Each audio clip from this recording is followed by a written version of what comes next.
এবং এই ফাঁসিবাদকে নির্মূল না করা পর্যন্ত এই দেশে নির্বাচন হবে না, এই দেশে গণ অধিকার পরিষদ থামবে না। এটা মুখ খারাপ করে একটা গালি দেই, আর এই শালারা কেউ সচিব হয়েছে, উপদেষ্টা হয়েছে, আর আমার ভাইয়েরা এখনো তাদের স্বাভাবিক জীবনে ফেরা নিয়ে আতঙ্কে আশঙ্কায় আছে। তাই আমরা পরিষ্কার ভাবে বলতে চাই, এই জুলাইয়ের গণ অভ্যুত্থানে আহতদের নিয়ে, তাদের ক্ষতিপূরণ দেওয়া নিয়ে যদি রাজনীতি যারা করে তাদের কিয়ামত ঘটাই দেব। কিন্তু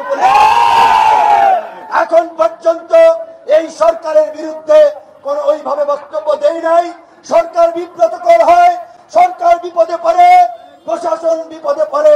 এই কারণে সবসময় আমরা বলেছি, এই মুহূর্তে সরকার এবং প্রশাসনকে সহযোগিতা করে দেশে আমাদের স্থিতিশীলতা আনতে হবে, আমাদের রাজনৈতিক ঐক্য ধরে রাখতে হবে, জুলাই গণহত্যার বিচার করতে হবে, রাষ্ট্র সংস্কার করে বাংলাদেশকে একটা গণতান্ত্রিক, মানবিক এবং কল্যাণ রাষ্ট্রে পরিণত করতে হবে।